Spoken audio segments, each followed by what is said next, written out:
Bienvenidos al tercer podcast de Game Museum. Somos Murcius y Sikus y hoy hemos venido a hablaros de...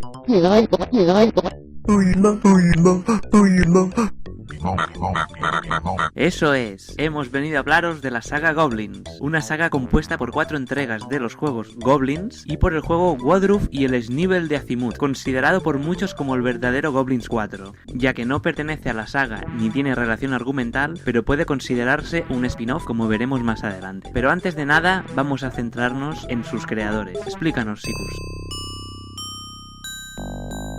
Bueno, pues la creadora de estos personajillos tan curiosos, los Goblins, es nada más y nada menos que Cocktail Vision. Sí, no, Cocktail de no estaban borrachos, ¿eh? Borracho perdido. No estaban borrachos, se llama así, Cocktail Vision. Puede que a muchos este nombre no les diga nada, pero aseguro que muchos amigueros lo recordarán por juegos como Geisha o Fascination, que eran unos juegos un poco así marranotes. De los que me gustan. Bueno, es que era eso, aventuras gráficas con cierto contenido erótico. Bueno, cierto, bueno, no era porno, pero sí era erótico. Que tuvieron fama a finales de los años 80. Puede que también la conozcáis por ser los creadores de Lost in Time, aunque sin ninguna duda su obra más famosa es la saga Goblins. Creada en 1985, mira el año que nacimos nosotros. En Francia, Cocktail Vision se especializó desde el minuto 1 en aventuras. De hecho, su primer juego, lanzado este mismo año, fue Ballade au Pays de Big Ben. Perdón por el francés, no muy fuerte. Una aventura de texto de corte educativo. La verdad es que el juego era muy simple, incluso para la época, pero tuvo ciertas ventas que le permitieron a la compañía sacar sus siguientes títulos. Bueno, como muchas empresas que empiezan haciendo juegos muy sencillitos y poco a poco, ¿no? 2 años después, reciben su primer encargo, digamos, importante. Asterix et Razade, que en español sería Asterix y la alfombra mágica. Sé curioso, ¿no? Basado en el volumen 28 de las aventuras de estos galos, nos encontramos ante un juego realmente curioso. Es una especie de cómic interactivo donde tenemos que ir escogiendo qué dicen Asterix y Obelix. Según una decisión u otra, la historia cambia. O sea, como estos libros típicos de tu propia aventura. No sé si recuerdas de vete a la página tal, pues igual, te damos opciones y se van viendo otras viñetas. Además, durante el juego tendremos alguna contracción de acción. El juego no es que sea una maravilla, pero al tener una licencia de Asterix sitúa Cocktail Vision en el mercado. Gracias a esto, los siguientes años la producción de juegos aumenta bastante, lanzando títulos como Menguilo, Robinson Crusoe, 20.000 lenguas de viaje submarino, Asterix Operación Getafix, Emanuel, otro juego erótico, Galactic Empire, Oliver y Company, No Exit o Geisha y Fascination. Aún así, pese a que había tenido sus éxitos, le faltaba un título que se situara en el mercado global. Muchos de sus juegos habían sido distribuidos en Europa y Pro. O sea, siendo Francia su principal feudo, eran franceses y bueno, es que en Francia es un mercado muy curioso porque decirlo que también las películas, los cómics consumen mucho, no son como España, que creo que español caca, aquí los franceses cómics, películas, todo lo consumen mucho. En los coches se ve, sobre todo en los coches. Pues tú vas a Francia y solo hay Renaults y Peugeots. No me he fijado, pero es curioso que el cine francés es más potente que el americano en Francia, en cambio no como en España. Bueno, en el 91, con la aparición de Goblins, se vendría el éxito, por fin. Este juego, diseñado por Muriel Tramis y con las instrucciones de Pierre Gilgold, de los cuales hablaremos más tarde, supuso el éxito de la compañía que necesitaba. De hecho, apenas un año más tarde fue comprada por la misma Sierra Online, o sea, la de los Larrys, la de Police Quest, Gravel Knight, o sea, Sierra, y pasó a ser subsidiaria de esta. Gracias a que Sierra estaba detrás, sus juegos empezaron a distribuirse en Estados Unidos. Podemos decir que los 4 o 5 años siguientes son los más productivos para la compañía, que aumentó la calidad de sus títulos. Desgraciadamente, la crisis que tuvo Sierra Online en el año 98 hace que las empresas subsidiarias se resientan y Cocktail Vision es una de ellas. De hecho, es comprada por Vivendi y pasa de crear aventuras gráficas a juegos puramente educativos de escaso presupuesto. Como es, por ejemplo, la saga Adibo, no sé si la conoceréis, típica de niños pequeños, también adquirida por Vivendi, o los juegos de Adi, que son un poco copia. No sé si recordáis que era un tío amarillo con una gorra, no sé si no lo habéis visto nunca. Además, la mayoría de estos juegos se venden solo en Europa. En 2005 es comprada por Minscape, que directamente opta por cerrar el estudio debido a que estaba en bancarrota. Se lo compra y lo cierra. Qué lástima, porque yo no sé, bueno, las aventuras gráficas en sí han ido desapareciendo, pero realmente la saga Goblins a mí me gustó muchísimo. Bueno, después de conocer la empresa madre, ¿quién estaba realmente detrás de los Goblins? Pues estaban Muriel Trames y Pierre Gilgold, que Mursus ahora nos explicará quién era cada uno. Muriel Tagami. Claro, tú estás francés, y aquí claro, me estás chuleando. No sé francés, bueno.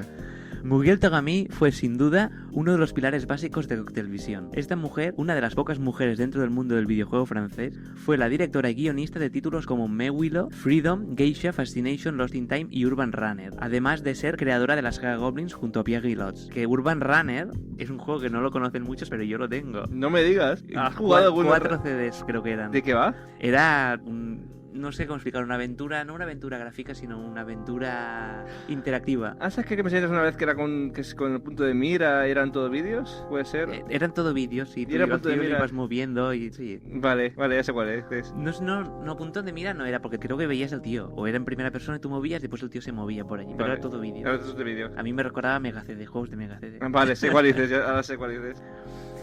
Pues curiosamente, esta mujer no empezó su carrera dentro del videojuego, sino dentro del mundo de la ingeniería aeroespacial. O sea... De ahí vienen las locuras de los goblins. la locura es ya veremos el artista.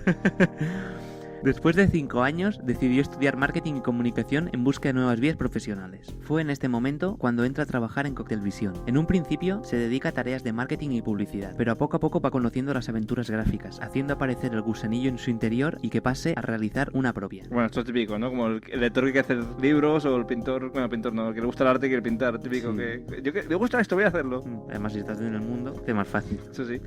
Junto a Patrick Chamoiseau y Philippe Jucá, crea Meguilo, una curiosa aventura de terror y misterio donde el jugador, que se pone en la piel de un parapsicólogo, debe resolver el misterio que entraña a la población de Saint-Pierre. Gracias a este juego se introduce dentro del mundo del desarrollo y empieza a crear una aventura tras otra. Hay que destacar que este título le hizo ganar la medalla de plata de la ciudad de París. Venga, llegar a pasar el santo. Hago la primera, me dan una medalla. Pues sí.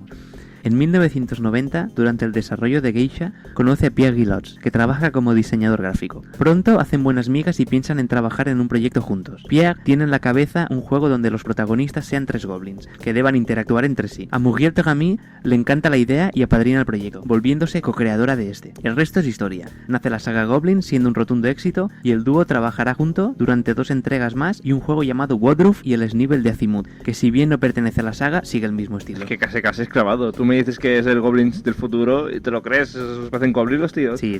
Y bueno, de hecho, si juegas a Woodruff y después rejuegas Goblins, ves clarísimamente que ha salido de ahí. Claro. Woodruff. En 1996, Muriel pasa a centrarse en los juegos educativos, sobre todo en la gama ADI, que ella misma había creado a principios de los 90. En 2000 ayuda a la creación de Vivendi Universal, resultado de la fusión de Vivendi, Canal Plus y Seagram. Y finalmente en 2003 abandona el desarrollo de videojuegos para crear su propia empresa de desarrollo de realidad virtual. Venga, una mitad inquieta que se dice, no para esta mujer. No para, pero No bueno, para. si las cosas que haces son buenas, Sí. pues no parará nunca, claro. Muriel Tegami fue la responsable del proyecto, pero sin duda el alma de Goblins es Pierre Guillots. El característico estilo visual de la saga se lo debemos a este imaginativo ilustrador. Pierre siempre tuvo claro que quiso ser diseñador y ya desde bien pequeño pasaba horas y horas dibujando cualquier cosa que se le pasaba por la cabeza. Esto es muy típico de dibujantes de cómic, dibujantes así de todo, que muchos empiezan eso, dibujando, bueno, supongo como todo, dándose, paso a paso se aprende a andar, Sí. digamos, es muy típico, pero esta gente siempre empiezan así, desde muy pequeños, a dibujar, claro, al final tienes que saber dibujar por narices. Pues lo hacen bien y después ya cuando les sale el proyecto, pues ya se basan en el proyecto. Claro. Después de estudiar Desktop Publishing, es decir, diseño y maquetación Mañana de ponerte en utilizando inglés. el ordenador, decide buscarse la vida por él mismo. Así que en 1989 coge su libreta de dibujos y se planta en las oficinas de Cocktailvision. Ay, con 2 cojones. El que realmente es lo que se tiene que hacer. Sí, eso sí. En estos mundillos. Allí quedan asombrados con sus dibujos, así que deciden contratarle inmediatamente como diseñador e ilustrador para sus aventuras. Como suele ser habitual en este tipo de trabajos, en un inicio hace dibujo por encargo, no pudiendo desarrollar su propio estilo. Un ejemplo lo tenemos en el juego Asterix Operation Getafix, donde de copiar el estilo de Udero. Que era dibujante de... Bueno, y ese dibujante nos ha muerto el hombre de Asterix y Obelix. Y Gusti. Pero Goscinny ya murió, que era guionista. Ah. Hace años. No es hasta en 1990 cuando conoce a Muriel Tegami cuando puede desarrollar completamente su creatividad. Y vaya si la desarrolló. Ya, es que tú ves es muy difícil encontrar dibujos, pero es una página personal que habla de Goblins 4 y tal, y son dibujos muy raros. Este tío, para mí, que fuma algo, o está loco, porque son muy raros. Todo rollo Goblins, es casi todo.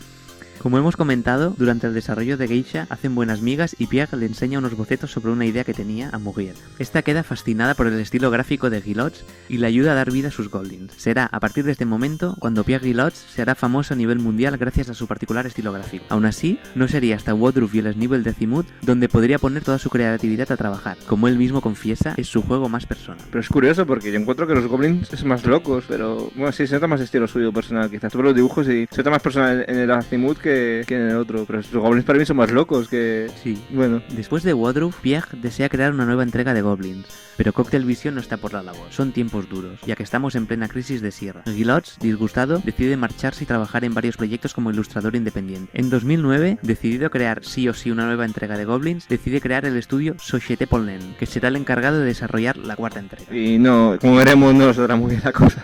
No habrá dinero, la verdad es que no sé qué, esto me he trabajado en juegos, pero cuesta mucho encontrar en qué está trabajando, no sé qué estará este hombre. No lo sé. Pero los tiene bien plantados, porque te dice, ¿qué va a hacer el Goblins? No me dejas y se larga, o sea, de su mejor trabajo que ha tenido. Y, bueno, es una pena porque este hombre tiene un estilo gráfico muy chulo y a la que puede haber hecho muchas cosas, pero bueno, ya veremos. Bueno, a lo mejor en 3D no quedará bien, como ya veremos. El 3D no creo que le sintiese muy bien. Yo creo que ninguna es aventura gráfica, ¿eh? No. Porque el Simon 3D también. No.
Y ahora pasemos a hablar del primer juego de la saga Goblins, el archiconocido Goblins. Sí, porque sería Goblins, sería así.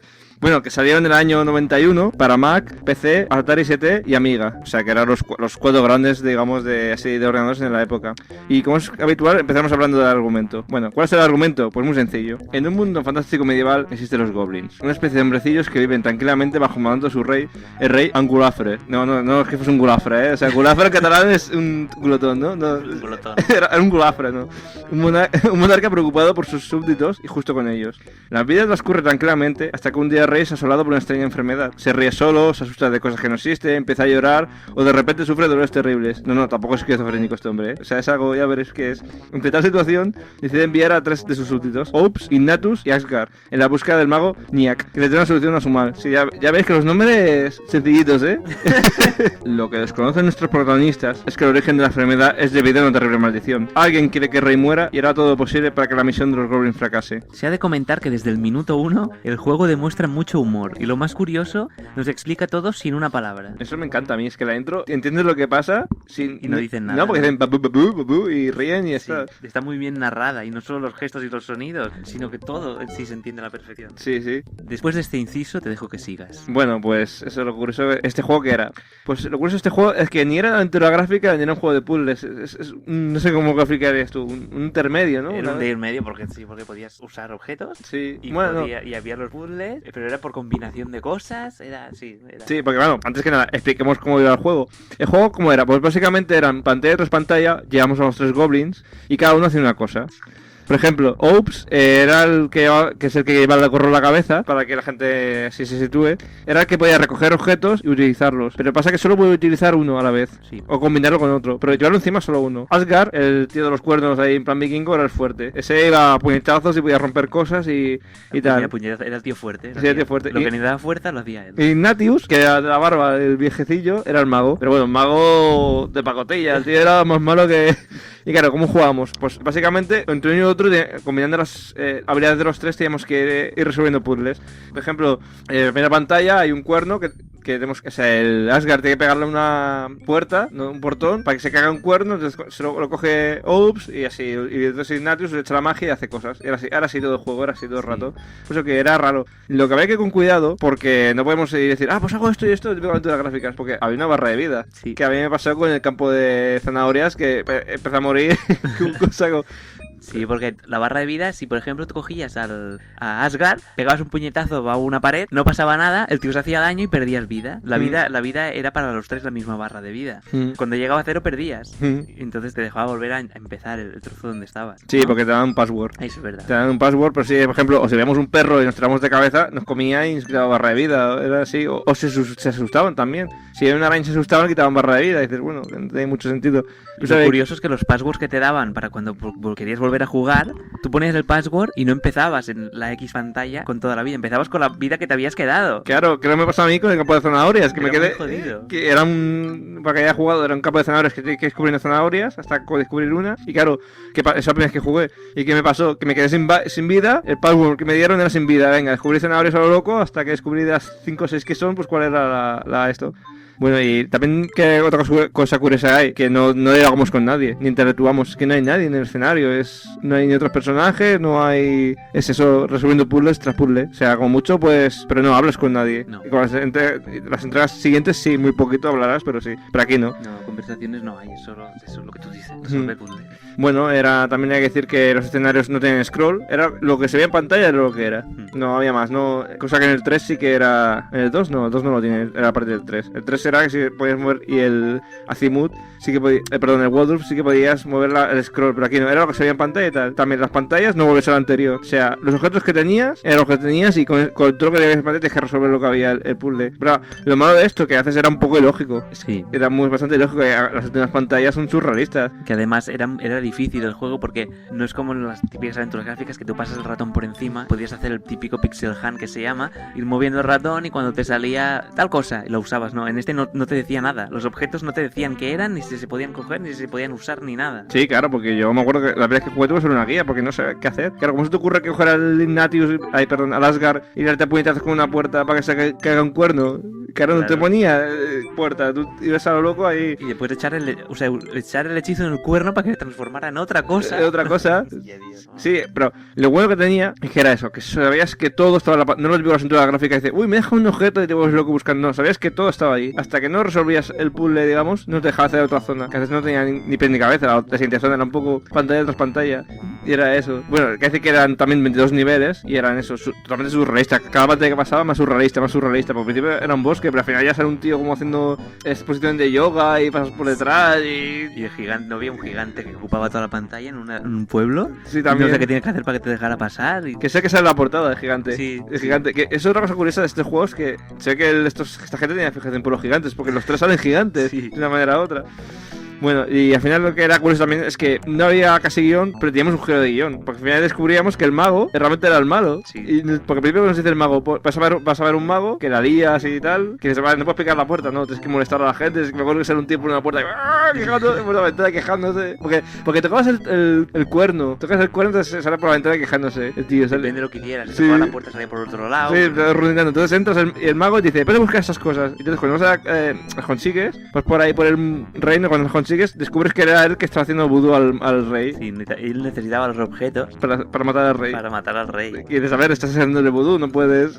Ya era curioso. Bueno, y era básicamente que tenía este juego, que era muy curioso en la época. Yo la verdad es que lo vi y digo, ¿esto qué es? No tiene sentido, era surrealista total. Nunca he visto un juego tan. Sobre todo por el efecto gráfico. Y que era divertido este juego. A mí me pareció muy divertido, mucho. Lo que sí que era muy complicado. Además, todas las aventuras gráficas, las cosas que hacen son súper ilógicas porque nunca la cosa lógica que tú piensas que se puede hacer, se podrá hacer. Siempre son cosas raras. raras. Pero es que este más raro aún. O sea, era si no era con guía, yo creo que era prácticamente imposible. No, ya la primera vez que me lo pasé hace ya un montón de años fue con guía. Al final me cabré con guía porque era imposible. Había cosas que dices no eso. Y eso, lo curioso era sobre el guión, es que entre pantalla y pantalla va saliendo un texto que te lo explicaban. Y es cuando únicamente hablaban en español. Si no decía babu, babu, babu. Y... Bueno, hablaban, salía texto. ¿Salía texto? No, la versión que tenía yo en CD sí. Ah, en CD, claro. Yo tenía CD. Yo no jugué en CD. Yo lo tenía en CD y sí que salía el tío, el Ignatius. Sí, el Ignatius seguía hablando, me acuerdo. Como voz de viejo, pero. No, yo la versión que tenía era la de disquete y sí, salía una imagen con texto y tenías que leértelo en décimas de segundo porque al instante desaparecía. Yo, coño, tío, déjamelo leer. Ya, en el CD iba bastante lento leyendo. Que tenía un mal doblaje, la verdad. Lo curioso era que el texto ponía una cosa y el doblaje ponía otra. O sea, a lo mejor te ponía. No sé, no es que dijera cosas diferentes, eran sinónimos. Por ejemplo, hemos visto ese burro, pues en vez de burro te decía, hemos visto ese asno o ese pollino. Y dices, vale, burro, pollino. Es lo mismo, pero aclárate. Bueno, no sé qué te parece este juego, divertido, ¿no? Curioso. A mí muy divertido. Ya ¿Tú lo recomendarías? Sí. Yo que sí, pero hay que tener paciencia, sobre todo el estilo gráfico. Mucha paciencia. Pero además, no es un juego si lo rejuegas o lo juegas ahora, no te da... Que digo que este juego no sufre, desde mi punto de vista, no sufre retrorotura. Que para que no sepa lo que es retrorotura nos referimos a cuando una obra que ha pasado muchos años, o sea, tú es muy recuerdo de él, la vuelves a jugar y dices, vaya mierda, no es lo que recordaba. Que haces pues muchas películas, libros que tú los lees en tu infancia, lo puedes saber hace un montón de años y dices, esto es una porquería. Mucha serie de dibujos. No, este se conserva muy bien, la verdad que sí. Como son tan graciosos y tan curiosos. Bueno, y ahora pasaremos a hablar de las curiosidades. Las primeras curiosidades, ya lo ha dicho Mursus, es que las I del título corresponden al número de personajes que en el juego. Y por ejemplo, por eso es Goblins, porque son una I por cada Goblins. Lo curioso de esta saga es que es invertido, digamos. Va de más a menos, perdón, de menos a más. Por ejemplo, en el Goblins 1 son 3 Is, pues son 3 Goblins. En el Goblins 2 son 2 Is, porque son 2 Goblins. Y en el Goblins 3 es una I porque es un Goblins. O sea, es invertido el número de entrega. Es curioso, va más a número la entrega, pero van a menos los Goblins. Y el único que cuadra es el 2. También hay que decir que en América el nombre de los Goblins fue cambiado, bueno, realmente supongo que sí, porque Ups, Asgard, Ignatius suena más, ¿no?, a que lo usen los franceses, porque los americanos pusieron Dwayne, Bobo y Hooter, entonces eso sí parece más americano. ¿Pero significa algo? No lo sé. Pues Hooter parece como... ¿Hooter no es eso del bar de las tetas? Es como caliente, ¿no? Dwayne y Bobo es Bobon. No, es curioso. Sí, eso, que volver a pasar, veremos en la entrega 4. En la cuarta entrega de Goblins, la que hizo el hombre Pierre solo. Vuelve a pasar que le vuelven a cambiar el nombre. Pero no sé por qué le cambiaron, porque ups. No sé, a lo mejor era muy difícil decir ups para los americanos. Hombre, Homer lo dice ups. No lo sé. Asgard es... Asgard sí, no sé, no lo sé. Ignatius, o sea... No lo sé. Vale, que suena Ignacio, pero en inglés no. No lo sé. Como querían meterse en el mercado, dijeron, vamos a cambiar los nombres. Yo creo que fue cosa de sierra. Sí. Pero claro, en español sí que Ignatius lo hemos entendido, porque Ignacio, sí que es una... Hostia, un tío que se llama Ignacio queda muy... Pero será, si te fijas, sí, porque Ignatius parece de ignición, ¿no? De fuego. Puede ser. Y Hooter, como dices tú, que es caliente, pues... Puede ser. No lo sé. Bueno, también hay que decir lo que decía Mursus, que la versión en PC, la versión CD tenía música y la disquete no. Y tampoco tenía audio, o sea, no tenía voces. En Amiga, Atari ST y Mac directamente no tenía música. Hostia. Siendo únicamente la versión CD de PC la que tenía música de fondo. Que realmente eso se nota, en el 2 y en el 3 se nota la música. Es que se hace un poquillo soso. Suerte que hay ruidillos de bosque y cosas paridas en el fondo. La versión de Amiga ST tenía un poco de peor resolución y colorido, pero las 4 versiones eran idénticas. Tuve las 4 versiones y, bueno, si tienes mucha buena vista, sí, pero no es aquello de decir cómo se pasaba desde un Commodore 64 a un PC que se notaba una burrada, como el Mining Resistance, que casi no tiene que ver una versión con otra. Es como te he dicho antes viendo gameplay, te he dicho, mira, la versión de Amiga se nota las sombras con la de PC. Digo, yo recuerdo jugar la de PC porque esas sombras no... Pero no es una cosa que digas que cambia mucho una a otra. No. Y después que se iba a distribuir en 5 disquetes de 5.25, que eran los que existían antes del disquete 3,5. Los 5.25 es, para que no lo recuerdes, son aquellos flexibles, aquellos grandes que eran una palma de la mano. Que los metías y bajaba la pestaña. ¡Clic! Sí, era eso. Pues, saltaban. O sea, se distribuyó en 5 disquetes aquellos. O sea, gente de la poca cabeza que tenían los pobres. Que eso cabía, vamos, en disquetes eran 2 o 3, como mucho.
El éxito de Goblins, o Goblins, hizo que en apenas un año más tarde, en 1992... Parece mentira, ¿eh? Es un año más tarde. Ahora entre franquicia entre entrega y entrega tardan 4 o 5 años. Y antes, al año siguiente tienes otro ya. Sí. Claro, tampoco era el mismo desarrollo.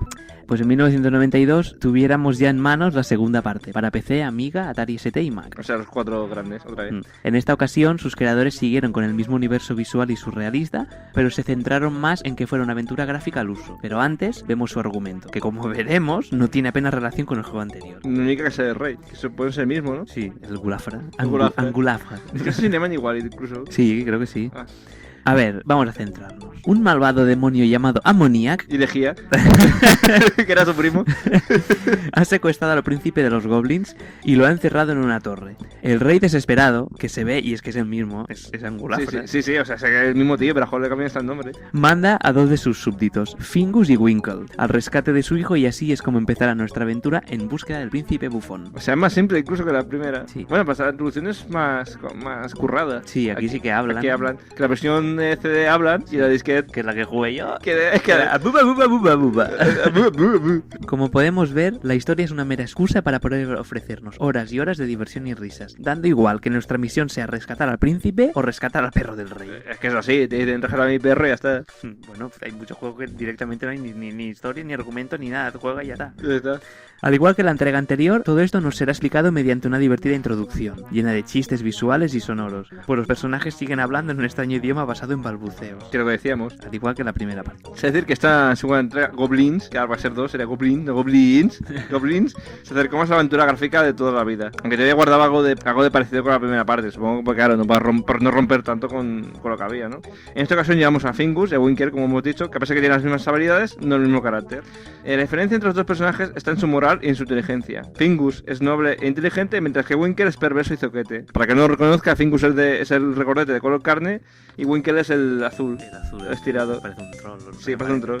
Podemos decir que llevamos las dos caras de la misma moneda, siendo uno el lado bueno y el otro malo. Aunque bueno, malo, ni bueno. No. El Winkle tampoco es malo. Lo que ocurre es que Winkle, que suena como a brillante, o no es Twinkle. Si Twinkle es Twinkle Winkle, suena como brillante y... Tinky Winky, ¿no? Y es malo. Bueno, malo, es de moral distraída el hombre. Bueno, la unión de estos dos personajes da mucho juego. Y la pasé para resolver muchos puzzles, ya que lo que no podemos hacer con uno, lo tenemos que hacer con el otro, o incluso a la vez. A veces tenemos que hacer una acción a la vez. Por ejemplo, como tú me explicabas el otro día, que me recordaste lo de la caracola, que tienes que tirar con una caracola para arriba para que otro cogiera uno arriba y otro abajo. Que además llevabas a cabo la acción y si no llegabas con el otro, tenías que volver a repetirla. Y era un rollo. A veces me acuerdo que tenías que coger, yo qué sé, no me acuerdo, una pluma, llevarla no sé dónde y activar no sé qué, pero si no lo hacías mal, la pluma la perdías. Tienes que volver a pegar y repetir toda la acción otra vez. Sí, es un fallo de la saga Goblins, que también en el tercero se repite mucho, que tienes que repetir las cosas y a veces es un poco pesado. Pero bueno, yo lo que hacía era, recogía la cosa, me preparaba a hacer la acción, grababa y si no, después cargaba. Bien hecho. Bueno, pero para que se entienda todavía mejor, vamos a poner un ejemplo. El primer puzzle que tenemos es que tenemos que coger una botella que está detrás, una botella de leche que está detrás de dos viejos. ¿Qué pasa? Si nos acercamos, pero viejos de pueblo, ¿eh? Con la boina Además y... pone viejos Sí, en la bueno, descripción. bueno, viejos, son los viejos estos de pueblo, o sea, con la chapela en plan vasco y con el chalequillo y todo, o sea. Y se queda claro, ¿qué pasa? Que si nos entramos a coger la botella, nos pegan una paliza con el bastón, no nos dejan. Entonces, ¿qué tenemos que hacer? Tenemos que distraerlos de alguna manera. ¿Y cuál es la manera? Pues robar un chorizo que hay colgado de una pared. ¿Qué pasa? Que claro, que Fingus no quiere, no, dice, yo no robo. Que me Winkel, como es tonto y le suda de todo, coge el chorizo, le pega una paliza al dueño y mientras los viejos se ríen porque le ha pegado una paliza, el otro coge la botella de leche. ¿Ves? Pero no tiene sentido porque no quiere robar el fuet o el chorizo y que me quiere robar la botella. Pero bueno, es curioso.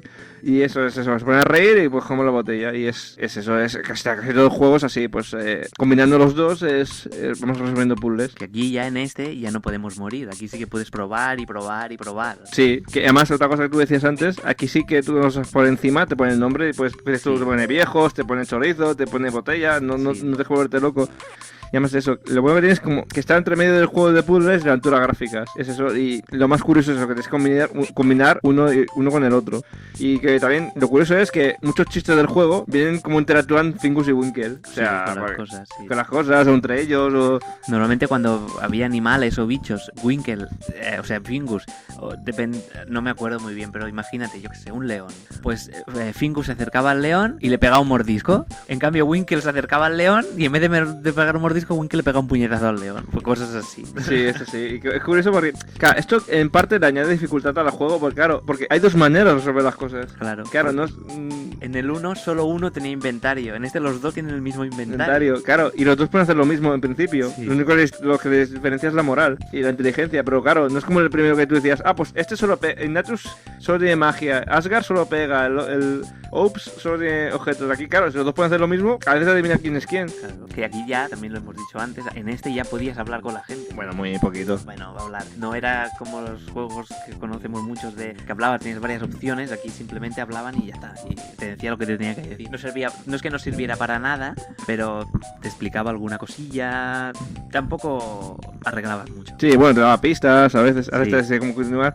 Y también era más difícil porque aquí podemos volver adelante y atrás. Son unas 3 pantallas, ¿no? De media, cada 3 pantallas. Era, para entendernos, era como mundos, por así decirlo, ¿no? Como si jugáramos como si jugáramos a un Mario, hay varias fases y es un mundo, pues lo mismo. Son bloques de 3 fases, de 3 pantallas. Sí, algunos son 2, otros son 4, más o menos. Entonces, estas 3 pantallas hacías todo lo que tenías que hacer y pues pasabas a otro bloque de 3. Bueno, como decías eso, no, para que curiosamente no había scroll, sigue siendo una pantalla fija. Lo que veías, pero tú puedes ir antes y atrás, claro. Entonces sí que era más fácil, era más difícil en ese sentido, porque tú haces una acción y mejor repercutía en otro escenario, tienes que volver para atrás y cosas así. Que es lo que te pasa a ti con el yunque el otro día. A principio no puedes coger un yunque, pues sí puedes coger, porque hasta que no haces la acción no puedes hacerlo, bueno. Que implementaron una opción que, o sea, tú podías desplazarte a una pantalla a otra moviendo tu personaje hasta el límite de la pantalla, pero a veces no podías acceder o no sabías de dónde acceder y arriba, levantabas el cursor arriba y salía un menú y ponía desplazarse y te salían los nombres de las pantallas que podías desplazar, que eso estaba bien porque aparte de que te desplazabas más rápido sin tener que ir andando, sabías las pantallas que habían. Y también que había cosas de también los jokes, los comodines. Los jokers, sí. Pero no valía para nada. No, te describían un poco lo que pasaba, pero no te decía nada en concreto. Que eso veremos en la tercera parte. Aquí puedes usar el joker, o sea, grabar, usar el joker, volver a cargar. Sí. Que a 3 ya veremos no te deja. Bueno, ¿y a ti te parece mejor o peor que el primero? ¿O igual? A mí me parece más divertido que el primero. El primero es muy divertido, pero este a mí me pareció más. No lo sé si era porque se tiraba más ya a las aventuras gráficas que yo conocía, pero me gustó más. Aparte, cuando yo era pequeño, recuerdo ir con mi padre a casa de un amigo suyo a buscar X cosa y ver al hijo de ese amigo jugando a un juego, una aventura gráfica, y yo no conocía esa aventura gráfica. Y años después me di cuenta que era el Goblins 2, tío. Y digo, hostia, tío, era este juego. Sí, bueno, es más alocado, quizás. Es más loco que el primero. Mira que el primero es loco, pero este ya es total, al final de sentido. También el hecho de que es un poco más comprensible, porque ya puedes hacer pixel hunt, que ya te saben los nombres de las cosas, que el uno no, y eso te volvía loco. Sí, también. Bueno, y sí, yo creo que siguió la estela de la saga, está bastante curioso, está bastante bien, ¿no? Yo creo que es un juego que también recomendable. Quizás para mí de los 3 es más flojillo. Sí, me gusta más el 3. El 1 y el 3. A mí también el 3, pero el 2 a mí me gusta. No, flojillo en el sentido de que es un pequeño altibajo, no que sea una mierda de juegos. Los 3 a mí me parecen estupendos, pero a mí sí. Bueno, y pasamos a las curiosidades. Una de las curiosidades es que el Winkle, recordemos el tío azul, es que no se parece en nada a la portada. En la portada es de color carne y de juego es azul. Sí. Sé que el hombre le faltó oxígeno o algo de esa ficción. Igual que el primero, la versión en disquete no hablaban de balbuceos, que para mí es mucho mejor que con idiomas. En cambio en CD pues hablaban en inglés. Y Atari ST de nuevo sufrió la peor versión, con un colorido un poco más pobre y sin sonido. Es de todas la más pobre, pero bueno. De todas formas las 4 versiones continuarán siendo casi calcadas. Sí, son muy idénticas. Sí, pasa que claro, sin sonido y con colorido más pobre, por eso quizás es lo que la Goblins 3 no salió para Atari ST. Pues yo creo que ya dijeron que no daba, porque también el colorido de este juego se decir que era mucho mejor que el del primero. Mucho más colorido, mucho más vistoso.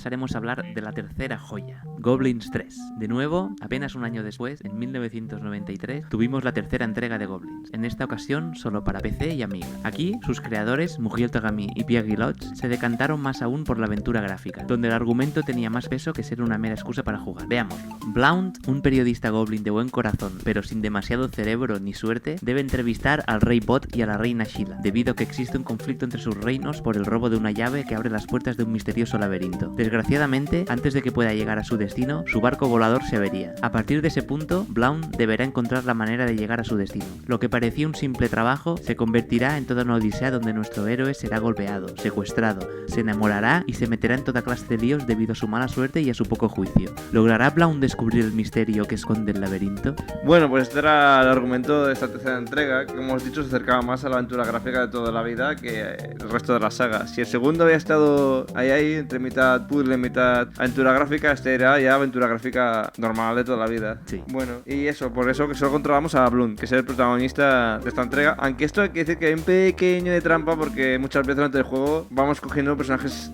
secundarios, pero como un mago, una pulga, cosas así, pero realmente tampoco de mucho papel, aparte de ayudarnos. Sí, es para poder poner puzzles típicos de usar dos personas. Ahora con este hago esto y rápidamente con el otro hago lo otro. Sí, son cosas así. Por ejemplo, teníamos a Chumbe el loro, a Oya el mago, a Fulber la serpiente y a Bizo la abeja. Y a veces encontramos a Winona, no, Winona Ryder no, Winona, Winona que era la amada de Blount, porque el juego empieza así, empieza que el hombre está, bueno, que es gracioso, está durmiendo en su barco volador, hay toda clase de ruidos, el tío pero ruidos brutales, de que la intro lo verá, o sea, un pájaro cantando, tal, bueno, se despide el capitán del barco también, el tío se entera de nada, estornuda una pulga, se despierta asustado, o sea, porque era de cachondeo.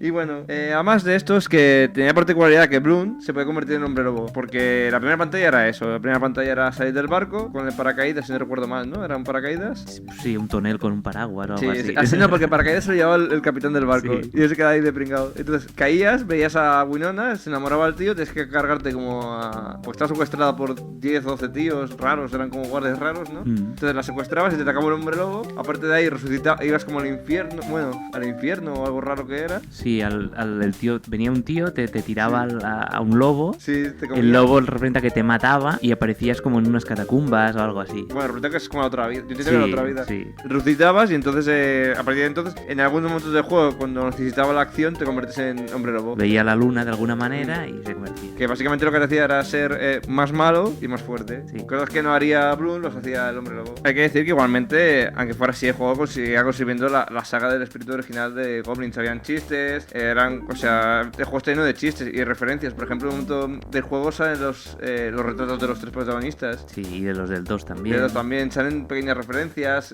también. Bueno, representa que el protagonista de estas, el hijo del 2. Es el bufón que rescatas en el 2. Sí, el príncipe bufón, por ejemplo, o sea, aquella relación que fuera... Pero bueno, era eso, no podíamos morir, era una aventura gráfica, podíamos hablar con las demás personas, muy poquito, no es que hubiese tampoco mucho diálogo, pero sí podíamos hablar, más que en la segunda parte.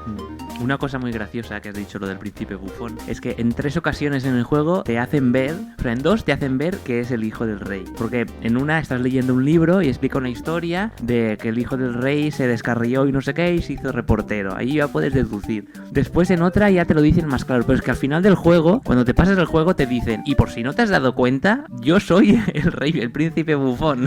Es buenísimo. También hay que decir que la historia se va explicando, como el tío es periodista, bueno, reportero periodista, se va explicando mediante periódicos. Sí. Cuando va pasando el juego, tú tenías como Google News o no sé cómo le llaman, ¿no? Goblin News. Goblin News, entonces tú le dabas y te va explicando cosas que pasaban para explicarte un poco más la historia. Porque básicamente es eso, es el hombre este que tiene que investigar, tiene que ir a los dos reinos. Bueno, intentaba primero llegar, a rescatar a su amada o a ver qué ha pasado con su amada, claro, porque después que lo mata el lobo no sabe más de ella, tiene que saber qué pasa y toda la historia, que es un momento que la llevamos, saber qué pasa con estos dos reyes, entonces es cuando se meten en el laberinto. Y que cuando se meten en el laberinto, dentro del laberinto es cuando el juego se vuelve más loco, como todos. Que tampoco te pierdes en el juego, o sea, no es que no te pierdes del hilo de la historia porque las pantallas están más relacionadas, tú vas de un sitio a otro y sabes el por qué has ido allí, no es como en el 1 que estabas en un castillo y de golpe estabas en, yo qué sé, en las nubes. Sí, bueno, aquí también pasas de las nubes, pero un poco... Sí, pero aquí tiene más lógica. Sí, tiene más lógica, hay una transición más lógica. También mencionar que hay un par de pantallas en que pasamos como si fuera, entre comillas, primera persona, porque lo que movemos son las dos manos. Una mano puede coger objetos, la otra mano usa máquinas. Entonces hay un taller de alquimista donde has de ir haciendo mezclas con ingredientes para conseguir poderes y historias, y también al final, casi al final del juego es como un tablero de juego, como un ajedrez raro, y es lo mismo, también has de hacer las figuras, pintarlas, has de jugar con ellas. Sí. Un poco pesado, ese trozo, pero bueno. Sí, al final se hace un poquito complicado. Se hace un poco pesado al final, pero bueno.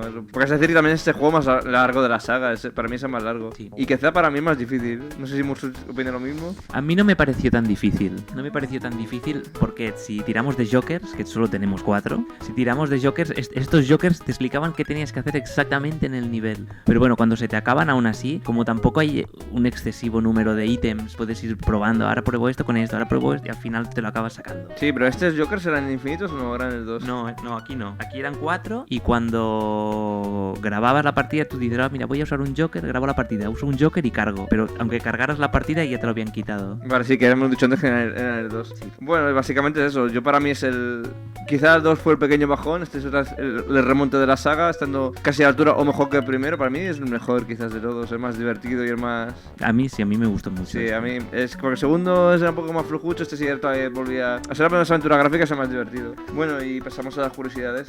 Bueno, el juego originalmente se llama Goblins 3, como hemos dicho, pero cuando Cotelvisión se convirtió en subsidiaria de Sierra, se renombró por Goblins Quest 3, que bueno, como sabíamos todos en la época, lo típico de King Quest, Police Quest, Space Quest, como era de Sierra quería que todo fuera Quest. Por eso, si alguien lo encuentra en el mercado americano, verá que pone, o páginas americanas, verá que pone Goblins Quest 3. Goblins Quest, o también algunos son Goblins 3 de Quest. Sí, también, o sea, pero es el mismo juego. Hay que decir que ambas versiones, esta vez Atari ST, como os comentado antes, se quedó fuera. Tienen música y son idénticas. No hay, entre Amiga y PC son iguales, no hay ninguna diferencia. No es como en el 2 que la Amiga era menos colorida, aquí son exactamente iguales. Sí. Bueno, y por eso que decíamos que hay relación con los otros dos juegos, es que al final del juego Bloom ve a través de un bocadillo de pensamiento escenas de Goblins 1 y 2. O sea, como si fuera el hombre recordando. Algo extraño porque, claro, el personaje puede recordar, entre comillas, lo del 2, pero lo del 1 no tiene sentido. Además, él recuerda cuando han rescatado, pero empieza a recordar como escenas, el hombre recordando escenas. No, lo que no sabemos es si se hizo como despedida de la serie, como guiño, porque este es el que al principio lo cierra todo.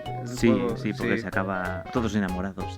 Bueno, que el 1 y el 2 también acaban bien, pero si se acaba el 1, se acaba el 2, pero aquí es como, ya se parecía que querían cerrar la saga, ¿no? Quizás, de momento, o pueden ser otras cosas. Tampoco, esta era una época en la que no dejaban las sagas abiertas, por así decirlo. No como ahora, que todos los juegos, cuando llegas al final del juego es una decepción porque siempre te lo dejan a medias para que puedan sacar otro. Aunque después no lo hagan, da igual, ellos lo hacen. Bueno, había cosas de la época, pero es verdad, pero es curioso, como esto ya parecía como que ya quieren, como el próximo fue Godrus, como veremos, que ya querían como cerrar esta saga y dejar aparcado porque si no, porque recordaba el hombre todo esto. Era como un guiño a todos los que habían jugado o algo. Sí.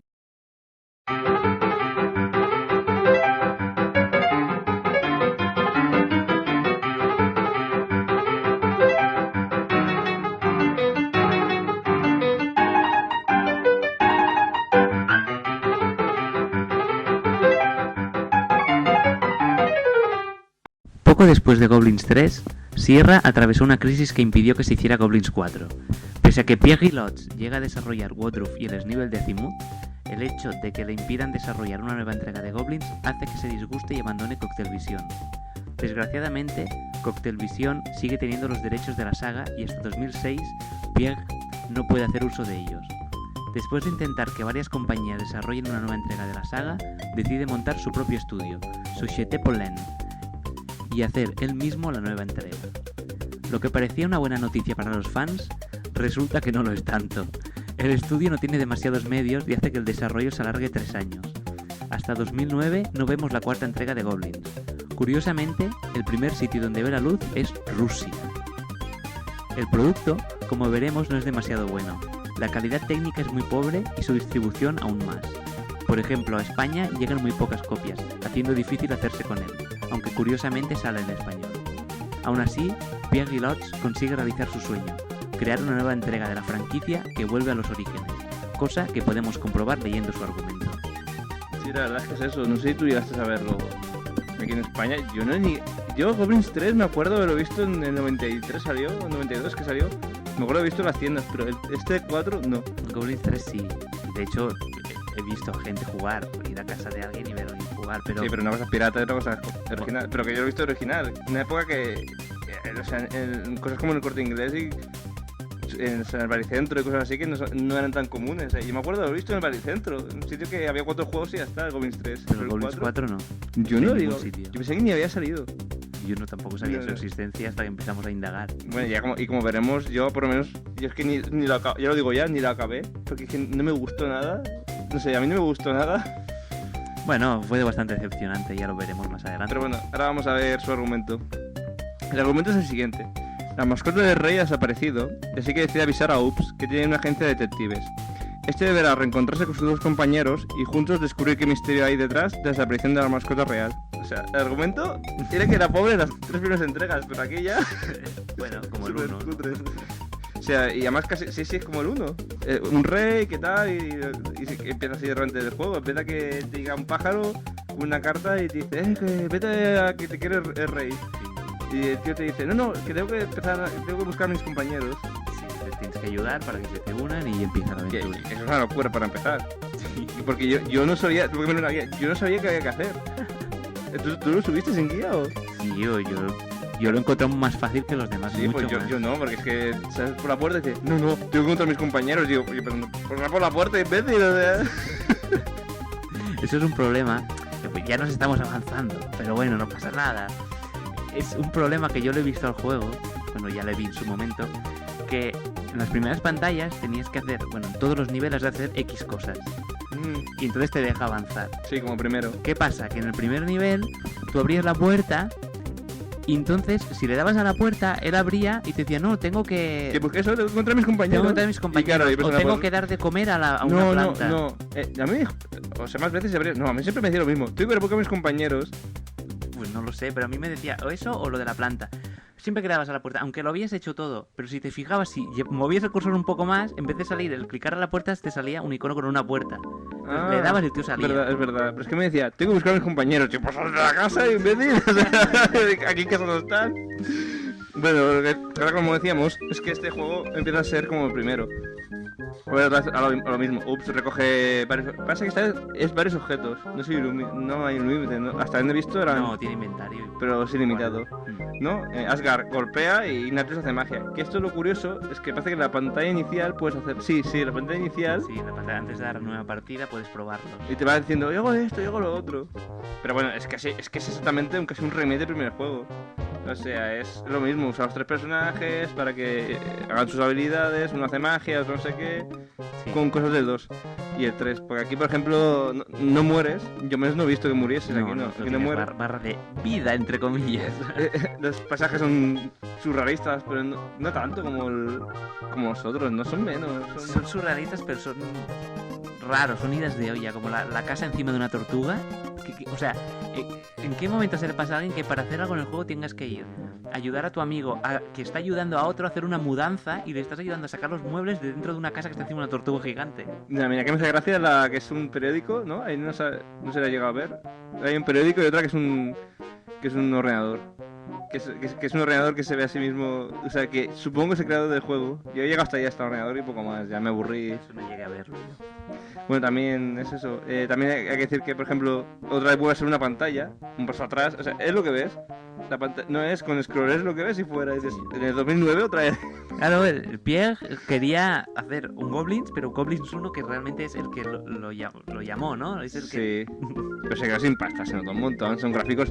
Me acuerdo que te enseñé el trailer y dijiste, pero este juego salió en 2009. Y dijiste, ¿qué? Sí, o sea, es del 2000. Es Little Big Adventure, gráficos de Little Big Adventure, en Sí. época...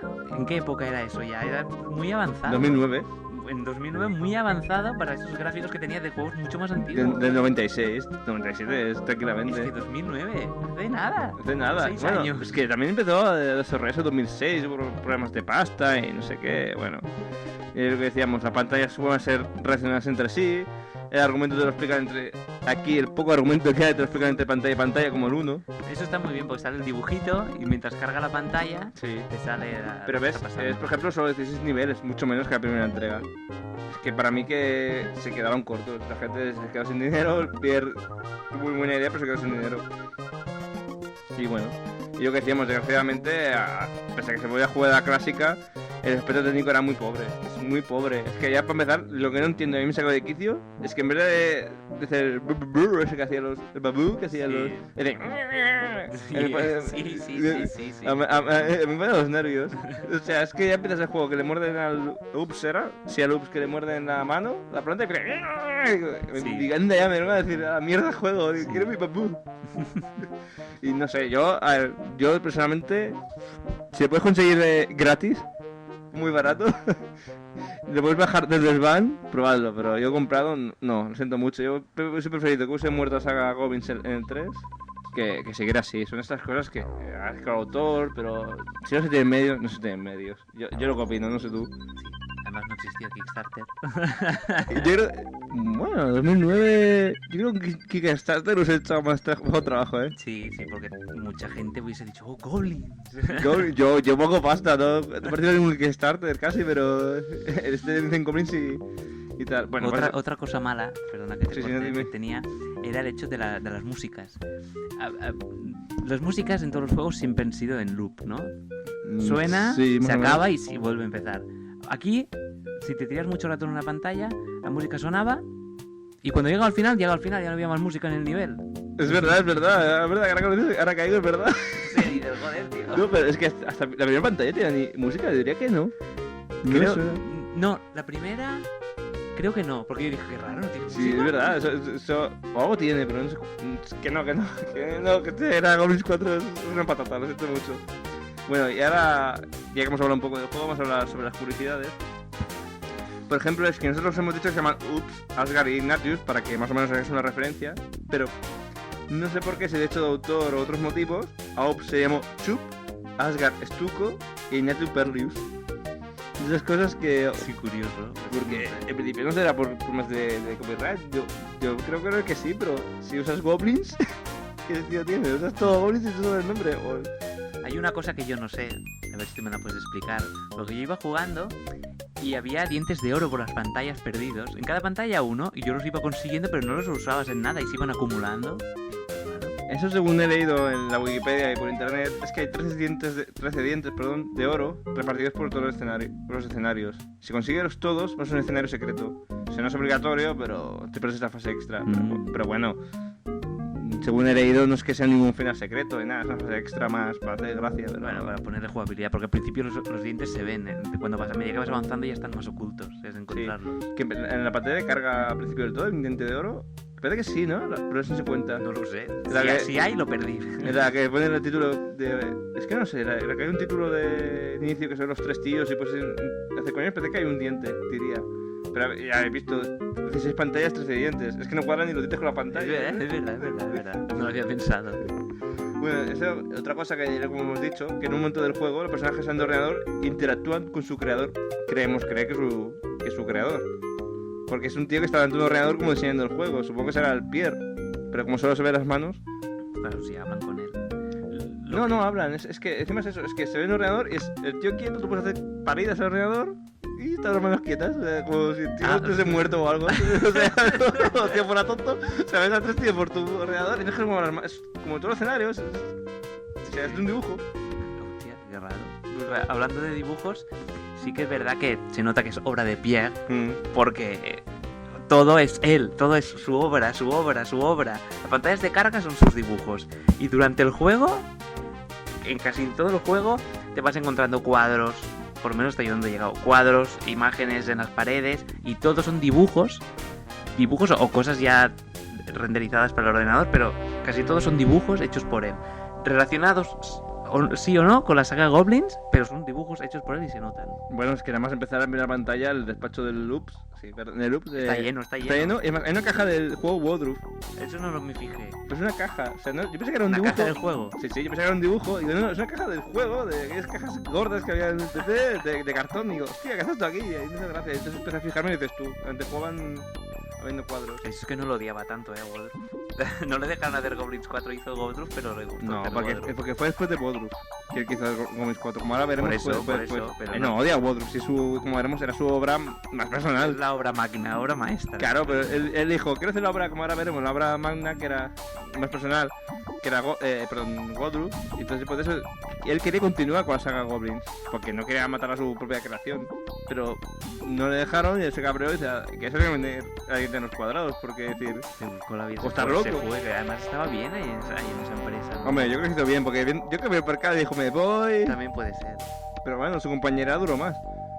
En cambio, él dijo, no me haces hacer goblins, me largo. ¿Y qué hago? Una mano delante y otra detrás. O sea, eso extendió muchos cuadrados. Pero mucho de... No lo sé. Eso es mucho de típico de artistas. En cómics hacen igual. Investigaremos. Muchos estos artistas de cómic o de cine, no me dejas hacer la peli, no me dejas hacer el cómic que quiero yo, pues me largo. Pero claro, tienes un nombre, él tenía un nombre, pero no tan grande para decir, cojo me largo, de aquella época. Bueno, y hasta aquí hemos llegado con la saga Goblins, la saga que nos condujo a esos mundos tan fantásticos. Pero bueno, no os vayáis porque todavía nos falta hablar del spin-off Woodruff y el Snivel de Azimuth, que si bien no pertenece a la saga, podríamos decir que, como ya hemos dicho antes, que era su primo hermano, porque era la obra magna de esta gente. Para ello nos vamos a remontar al año 1994. En ese tiempo, los humanos habían podido abandonar las entrañas de la Tierra, donde estuvieron sometidos muchos siglos a las radiaciones que provocaron los conflictos atómicos. En una jungla, descubrieron a los Buzuk, una raza mutante que vivía apaciblemente al pie de una colina. Los humanos tomaron por la fuerza la posesión de este lugar y abatieron la ciudad de Bluxtrovnax. Pero el problema es que todo flota en Bluxtrovnax.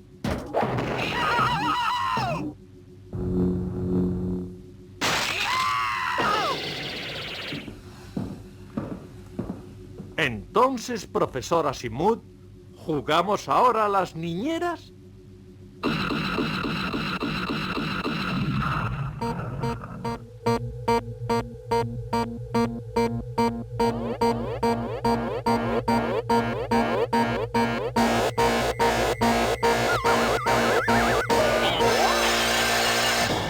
Bueno, pues después de hacer este viaje al pasado, como decíamos, en 1994 vio la luz la obra cumbre del dúo Muriel, Tremis y Pierre, que era Woodruff, que es dicen, las malas lenguas viperinas, no, las lenguas que era la obra cumbre de Pierre, que era más personal, eso dicen. O sea, Muriel la apoyó, pero realmente se ve que fue casi toda obra de Pierre y tal, que por eso tú comentabas antes de por qué se fue. Su obra cumbre era Woodruff, pero hay que seguir con la saga Goblins. No, esto era como decir, bueno, voy a desintoxicarme un poco de Goblins, voy a hacer mi obra y pues vuelvo otra vez. Limpiar el paladar, que se llama, ¿no? Y era eso, si la serie Goblins había mostrado un mundo totalmente fantástico, con Woodruff ya se superó. O sea, él cogió, con toda la base que tenía en la cabeza de sus locuras, cogió el tío, tiró para atrás y hizo un mundo... Tiró otro por otro lado y hizo un mundo espectacular. Entonces podemos decir que realmente lo que mató Goblins 4 es lo que yo siempre digo, que las aventuras gráficas en 3D no. O sea, podemos decir que fue el 3D lo que mató más la falta de dinero. Todo junto hizo una pelota allí que no había por dónde coger. Sí, claro, porque el 3D necesita mucho dinero. Porque si Woodruff lo quería hacer Pierre, era su obra. No, o sea, no es porque... Bueno, él dijo que quería desintoxicarse. Bueno, digo yo. Vamos a hacer otro y voy a hacer un juego de 3 pares de cojones. Claro, pero el Goblins 4 no es malo porque sea de Pierre. Pierre es un buen tío y hace unos dibujos estupendos. Lo que no puedes hacer es un juego sin dinero. Bueno, claro, también, tú no también estaba fuera de Cocktail Vision, ya no estaba con una empresa detrás. Claro, si te puedes meter una empresa, claro, él quiso abarcar demasiado más de lo que podía. Si a Jorge hubiera hecho un Goblins con los gráficos Goblins, seguramente diríamos, estamos haciendo muy en Goblins, pero claro, también hemos de pensar, como pasa muchas veces, que ¿cuánta parte tenía Muriel Tremis detrás? A Jorge era que para los pies a Pierre. Claro. A Jorge el Pierre se iba a la cabeza con los puzzles y venía a Muriel. Oye, tío, esto no puedes hacerlo porque esto es muy difícil. Esto me suena a algo. Esto me suena. ¿A qué? ¿A Doom? A Doom no, me suena a tú y a mí. No, pero en serio, lo que pasó con Doom. John Romero y John Carmack eran un dúo, por ejemplo, cambiando un poco de tema, era un dúo fantástico. Porque Carmack era el que es el programador, que el tío programador es un crack, y el Romero es que sacaba todo el jugo a lo que programaba Carmack. Se separaron y ¿qué pasó? Que el Romero se fue a hacer puñetas por una serie de temas que, bueno, ya lo puedes leer en el blog, en la biografía que hicimos.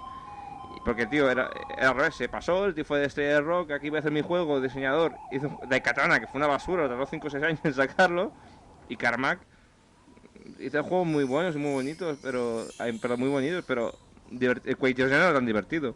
El Quake 3 tampoco, era divertido. El Quake 2 jugarlo con la música de los mojinos escocíos sonando era brutal, ¿eh? Sí, pero ya no era el Doom.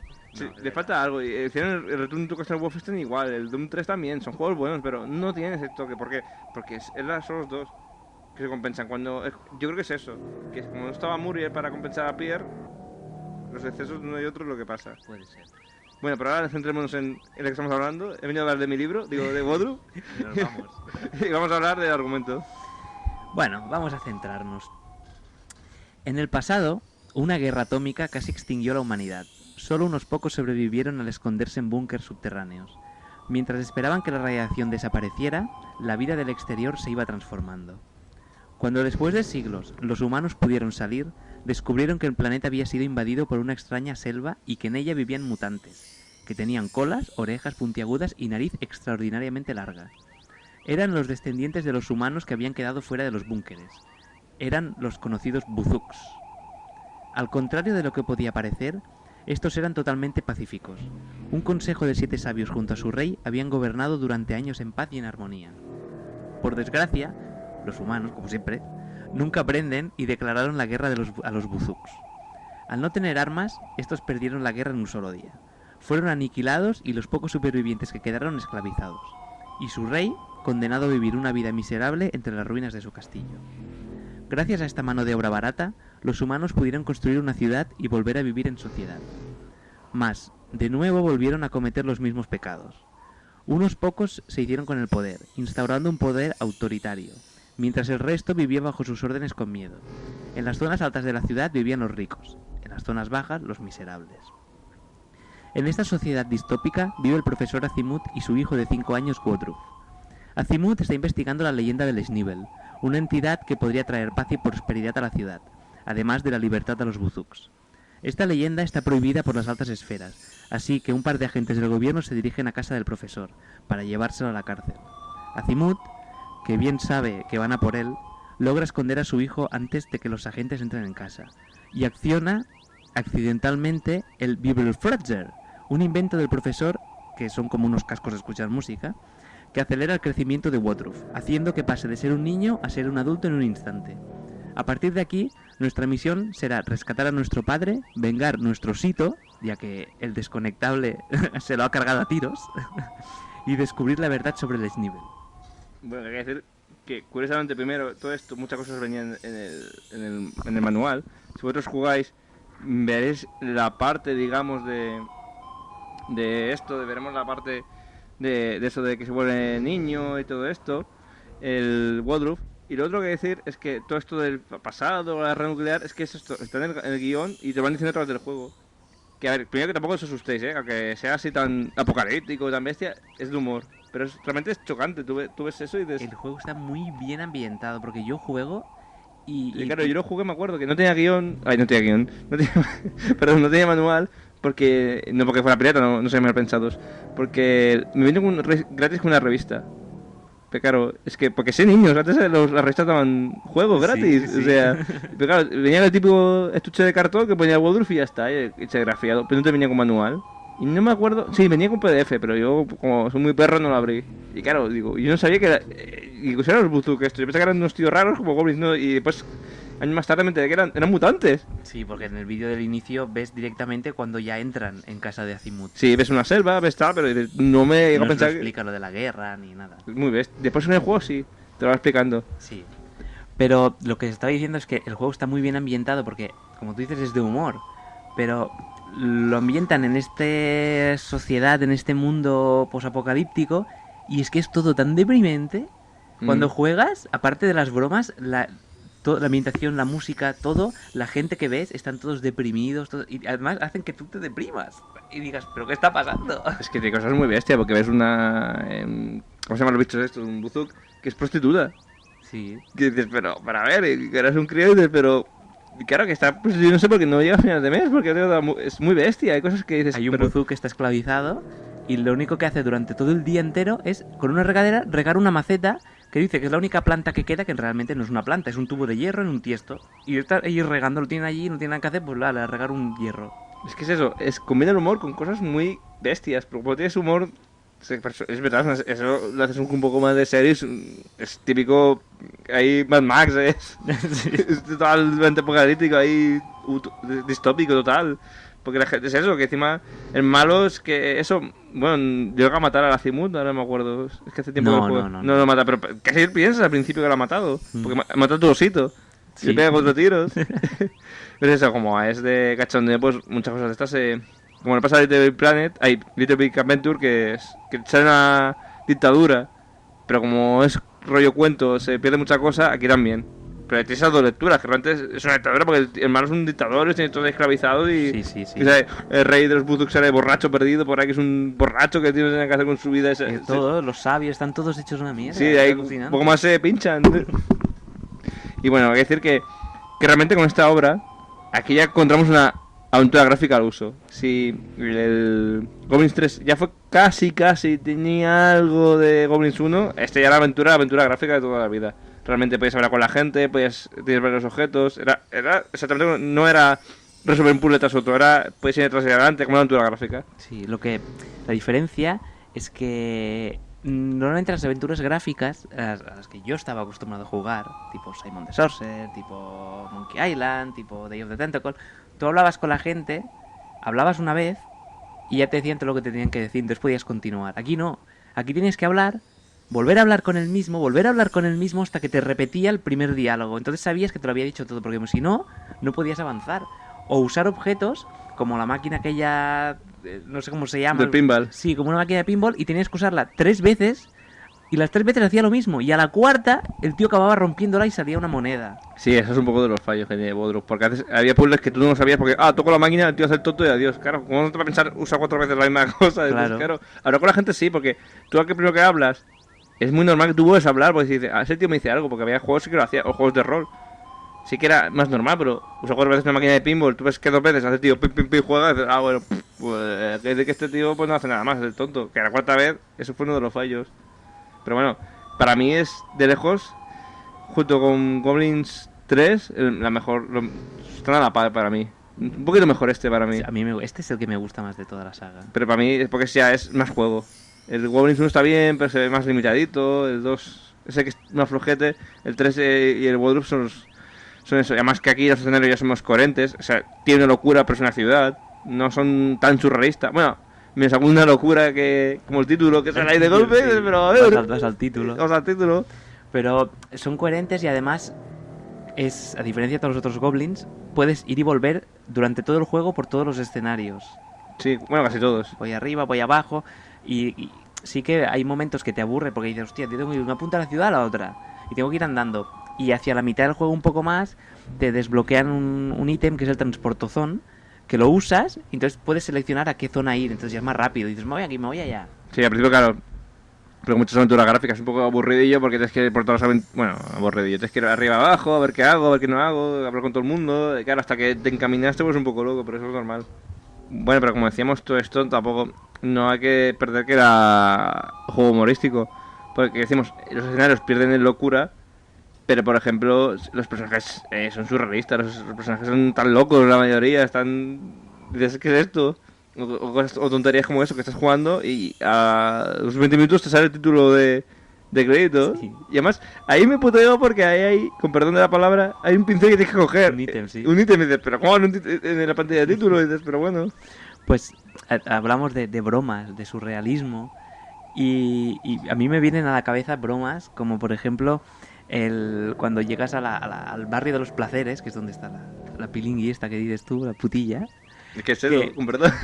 Perdón, ahora me voy del tema otra vez, pero me hizo mucha gracia porque yo a Sikus le decía mucho una frase del juego Que un día él me vino y me dijo, no sé por qué vino, me dijo, te conozco.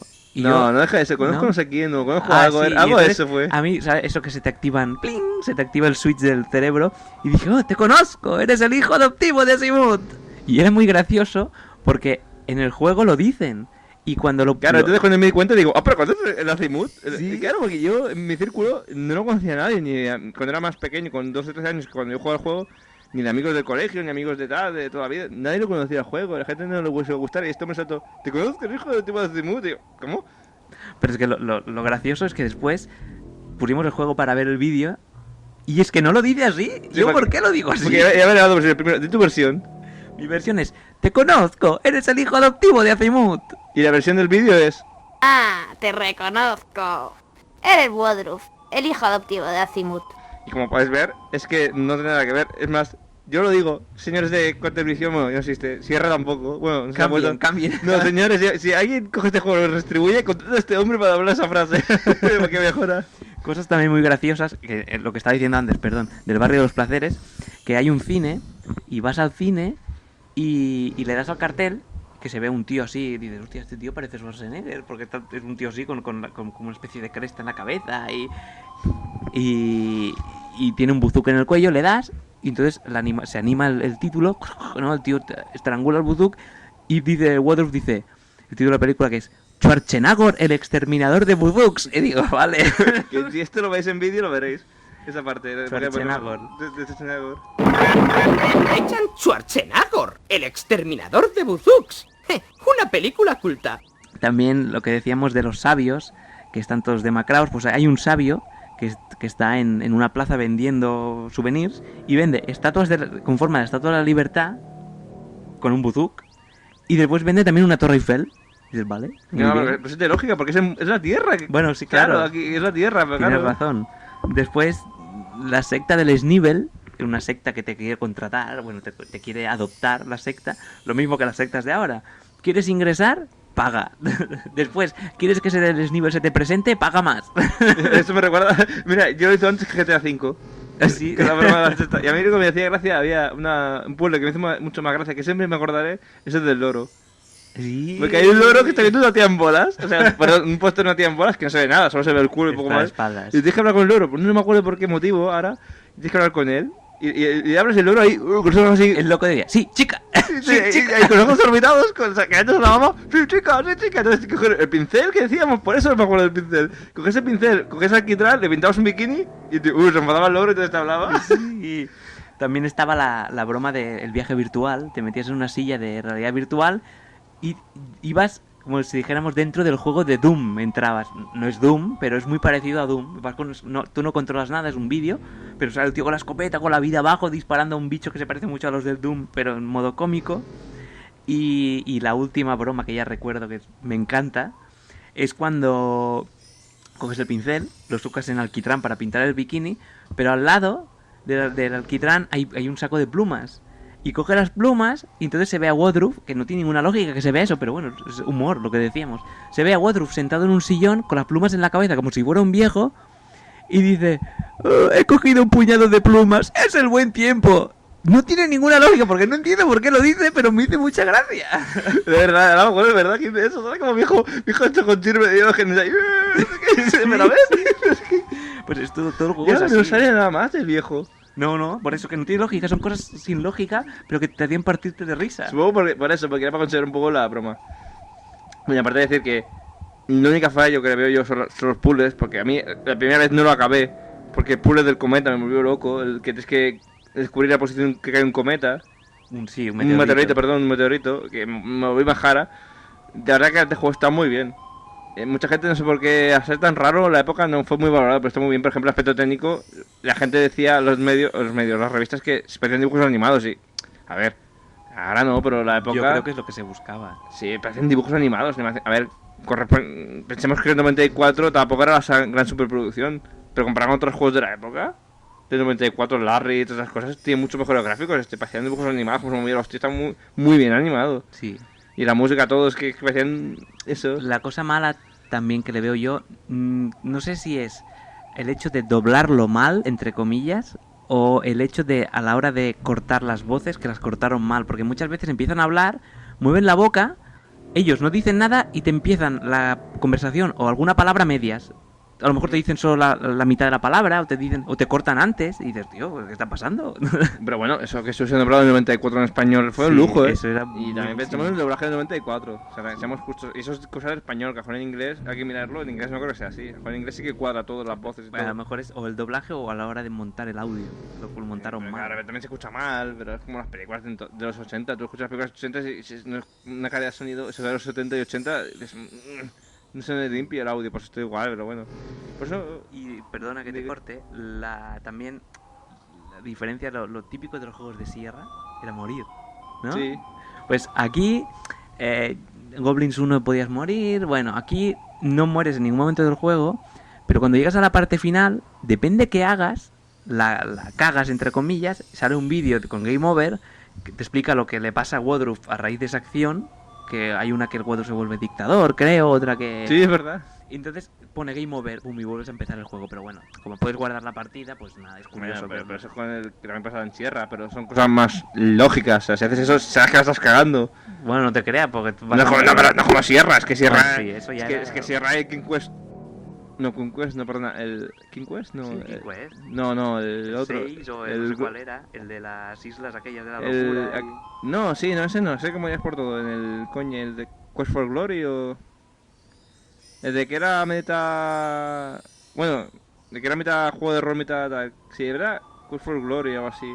Sí, ese que era tal. Por ejemplo, puedes coger una ganzúa, te la metes, eso buscarlo por internet el vídeo, es que te la metes por la nariz y se muere el tío y te pone, oh, te has muerto porque te has metido la ganzúa por la nariz y te has hurgado el cerebro. A ver, pero ¿quién se lo juicio hace eso? Es que si mueres por eso es un normal. O sea, buscaré el vídeo, lo pondré... Para que veis este podcast en formato vídeo, lo veréis, que lo pone, ¿qué es eso? Surga el tío la nariz, ahí se lo dice, y te pone la frase de eso, what is the mice? O sea, que eso, que te has jodido el cerebro, que te has quedado el cerebro, tío, que se mete una ganzúa en la nariz y o sea, cosas de esas. Bueno, y el Police Quest ni te cuento. Ya, el Police Quest era que si no seguías el protocolo real de la policía te mataban. Si salías por la izquierda del coche, me por la derecha te atropellaban. Joder, Es una locura, por eso te digo, comparado con eso, esto es un gloria. gloria divina. Bueno, y por eso lo que decimos, que para mí, junto a Goblins 3, este es el mejorito de la saga. Goblins 1, 2, 3 y Woodruff para mí son los 4 mejores. Porque como veremos, por ejemplo, pese a que no pertenece a la franquicia, algunos fans lo consideran como el verdadero Goblins 4. Es que es así, yo lo considero el verdadero Goblins 4. Es que tú me dices que es el mundo de Goblins, en el futuro me lo creo. Sí, sí. Otra curiosidad es que en América, de nuevo se cambió el nombre, se llamó The Bizarre Adventures of Woodruff and Snivel. O sea, ya te decía, las extrañas aventuras de eso, De Woodruff. y de Snivel. Pero no tiene mucho sentido, porque parece que diga las extrañas aventuras de Woodruff y el Snivel. El Snivel no es nadie. No, no es verdad, en ningún momento dicen que el Snivel se te manifiesta, el Snivel... Pero yo creo que es más, son cosas del interior, ¿no? Es como, No, pero como claro, Buda, la pero felicidad. tú ves este título y dices, parece que sean el dúo cómico, ¿no? Woodruff y Snivel. Yo me pensaba que era como una máquina de Snivel, pero no es nada. Bueno, sí, será el espíritu. Y como he dicho, otra curiosidad es que fue el último juego formado por Muriel Tramis y Per Gilotz. O sea, fue el último. Y por último, que quizás para mí la más curiosa y la más graciosa, es que Azimuth existe. No, tío, no un tío que se llama Azimuth. Es que Azimuth es una medida. O sea, es eso. En principio el Azimuth es el ángulo formado entre la dirección de referencia norte y una línea entre el observador y un punto de interés previsto en el mismo plano de la dirección de referencia. Esto es lo que pone la Wikipedia. Pero es así, en castellano se puede escribir Azimuth con C o con Z, como el juego Azimuth, que viene de la palabra del árabe Azmut. Y que me dicen así también. ¿Cómo? Azmut. Me dicen así, ¿no? El juego es Azmut. Sí, Azimuth. Azimut. Y se usa para, por ejemplo, en astronomía, también, o en cartografía y en náutica. Y yo decir que esto, y puede que a muchos conozcan, también Azimut, también muchos lo conoceréis porque Azimut es un eje que se usa en los cargadores sin cinta, el Azimut del dataset de cargador de cinta, con el tornillo. Y yo esto lo conocí, y me hice conocer, y yo a partir de eso lo supe, porque programando hay un comando en HTML que es Azimut, con Z, porque es de inglés. Y claro, esto un día aprendo a programar HTML, veo Azimut, digo, ¿qué es esto? Entonces descubrí que Azimut existía. O sea, es una medida, eso, es curioso, no son unas coordenadas el Azimut. No sé si se utilizó porque el tío no sabía lo que era. Creo que sí, pero bueno, pues era, o por el personaje. Dijo, Azimuth, me suena bien, ahora lo meto. O fue por casualidad, o pues a saber qué. Bueno, después de este repaso pasional... Es que para mí la saga Goblins es. Ya sé que no es de las más conocidas, pero para mí es de las más queridas. Si quitamos Goblins 4, Goblins 4 siento me decía mucho. Bueno, Yo he jugado a partir de este especial, me obligué a jugarlo y no, es que no pude. El otro sí que los he rejugado los otros 4. Este quinto no pude, es que no, lo siento mucho. bueno, es duro, ¿no? Pero bueno, nosotros cuando habláis, ya sabéis que cuando hacemos un podcast hablamos toda la saga. Si es bueno, si es malo, si no es mitad, lo hablamos todo. Sí. Entonces, bueno, no sé qué decir del Goblins 4, pero bueno, la saga en sí mola, ¿no? Sí, Entonces, del 1 al Azimuth, a jugarlo. Al 4, pues ya está, si es 10, 10, 10 y un 0, no se nota. hace la media, ¿no? Bueno, pues esperamos que hayáis disfrutado con este nuevo episodio. Deciros que en breve tendremos un episodio muy especial, que no desvelaremos nada, estad atentos. No sé, ni yo lo sé, ¿eh? Este hombre me ha Ni él hecho. lo sabe, es sorpresa hasta para mi compi. Si sale bien o sale mal, la culpa es a él, a Jordi, a Mursus, que yo no sé nada, ¿eh? A mí me tengo algo preparado sorpresa, sé lo que es más o menos, pero voy a decir algo muy chulo si se hace bien. Bueno, ya veremos. Esperemos eso, que se haga para julio, finales de julio, si todo va bien. Supongo que lo tendremos. Si no, para principios de septiembre estará. Pero tranquilos que sentimos el retraso también entre podcast y podcast. Es que Explora Commodore nos ha comido mucho tiempo, pero Sí. bueno, ahora volvemos ya otra vez a las andadas y tenemos varias cosas en mente. Intentaremos que sea más periódico el podcast y los vídeos, Sí, sobre todo. sobre todo. Los vídeos llaman. Los vídeos llaman, llaman a la puerta. Y bueno, pues nada más, ya despedirnos y hasta la próxima. Muchas gracias por estar aquí. Adiós. Hasta luego.